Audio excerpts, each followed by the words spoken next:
ಹೆಸರು ಬದಲಾಯಿಸುವಂಥದ್ದು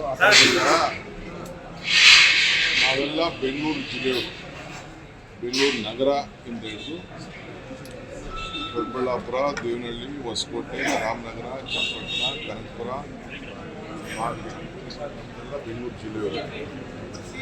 ಸೊ ತಾಂತ್ರಿಕವಾಗಿ ಕೆಲವು ಆಡಳಿತ ದೃಷ್ಟಿಯಿಂದ ಅದನ್ನು ಬದಲಾವಣೆಯನ್ನು ಬೆಂಗಳೂರು ಗ್ರಾಮಾಂತರ ಅಂತ, ಬೆಂಗಳೂರು ನಗರ ಜಿಲ್ಲೆ ಅಂತ ಇದೆ.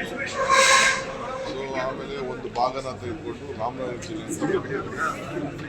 ಇವತ್ತು ರಾಮನಗರ ಜಿಲ್ಲೆ ಏನಾಗಿತ್ತು, ರಾಮನಗರ ಆ ಜಿಲ್ಲೆ ಏನಿದೆ ಆ ಜಿಲ್ಲೆ ರಾಮನಗರ ಜಿಲ್ಲೆ ಏನು ಬದಲಾವಣೆ ಮಾಡೋದಿಲ್ಲ. ರಾಮನಗರ ಹೆಡ್ ಕ್ವಾರ್ಟರ್ಸಲ್ಲೇ ಇರ್ತದೆ. ಆದರೆ ನಾವು ರಾಮನಗರದ ಹೆಸರಿತ್ತು ಏನು ನಮ್ಮ ಇಡೀ ವಿಶ್ವ ಬೆಂಗಳೂರನ್ನ ನೋಡ್ತಾ ಇದೆ. ಅಮೇರಿಕಾಗೆ ಹೋದರೆ ಯಾರು ನಾವು ಅಮೇರಿಕಾದಲ್ಲಿ ಇದ್ದೀವಿ ಎಂದು ಹೇಳ್ತಾರೆ, ಯುಕೆಗೆ ಹೋದರೆ ನಾವು ಯುರೋಪ್. ಸೊ ಹಂಗೆ ನಾವು ಈ ಸಂದರ್ಭದಲ್ಲಿ ನಮ್ಮ ಏನು ಒಂದು ಹೆಸರಿತ್ತು ಆ ಹೆಸರನ್ನ ಉಳಿಸ್ಕೊಳ್ಬೇಕು ಅಂತೇಳಿ ನಮ್ಮ ಜಿಲ್ಲೆಯ ಎಲ್ಲ ನಾಯಕರುಗಳೆಲ್ಲ ಕೂತ್ಕೊಂಡು ಚರ್ಚೆ ಮಾಡಿ ಇವತ್ತು ಮುಖ್ಯಮಂತ್ರಿಗಳಿಗೆ ಅವರು ಒಂದು ರೆಪ್ರೆಸೆಂಟೇಷನ್ ಕೊಟ್ಟಿದ್ದಾರೆ. ನನ್ನ ಮುಖಂಡತ್ವದಲ್ಲಿ ಒಂದು ರೆಪ್ರೆಸೆಂಟೇಷನ್ ನಮ್ಮ ರಾಮನಗರ, ಚನ್ನಪಟ್ಟಣ, ಮಾಗಡಿ, ಕನಕಪುರದವರು ಎಲ್ಲ ಸೇರಿ ಕೊಟ್ಟಿದ್ದಾರೆ. ರಾಮನಗರದ ಹೆಡ್ ಕ್ವಾರ್ಟರ್ಸಲ್ಲಿ ಬೆಂಗಳೂರು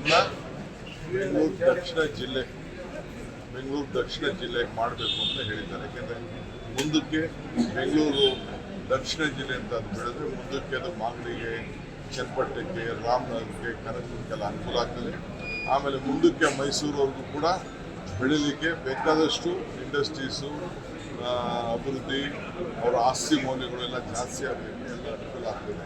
ಯಾಕೆಂದರೆ ಒಂದು ಕಡೆ ಈ ಕಡೆ ಜಾಸ್ತಿ ಮುಂದಕ್ಕೆ ಹೋದರೆ ಈ ಕಡೆ ಆಂಧ್ರ ಬರ್ತದೆ, ಇನ್ನೊಂದು ಕಡೆ ಹೋದರೆ ತಮಿಳ್ನಾಡು ಬರ್ತದೆ. ಈ ದೃಷ್ಟಿಯಿಂದ ಈ ಉಳ್ಕೊಂಡಿರೋದು ತುಪ್ಪೂರು ರೋಡ್ ಒಂದೇ, ತುಪ್ಪೂರು ರೋಡು, ಬಳ್ಳಾರಿ ರೋಡ್. ಸೊ ಅದಕ್ಕೆ ನಾವೆಲ್ಲ ಸೇರಿ ನಮ್ಮ ಹೆಸರು ಏನಿತ್ತು ಆ ಹೆಸರನ್ನ ಉಳಿಸ್ಕೊಳ್ಳಿಕ್ಕೆ ನಾವು ಪ್ರಯತ್ನ ಮಾಡ್ತಾ ಇದ್ದೀವಿ. ಮುಖ್ಯಮಂತ್ರಿಗಳು ಸರ್ ಯಾವ್ಯಾವ ಕ್ಷೇತ್ರಗಳು ನೀವು ಹೊಸ ಜಿಲ್ಲೆ ಪ್ರಸ್ತಾವನೆಗೆ ಹೊಸ ಜಿಲ್ಲೆ ಇಲ್ಲ, ನಾವು ಹೊಸ ಜಿಲ್ಲೆ ಮಾಡ್ತೀವಿ. ಇರೋ ಜಿಲ್ಲೆನೇ ಹೊಸ ಜಿಲ್ಲೆ ಮಾಡೋಕ್ಕಾಗಲ್ಲ.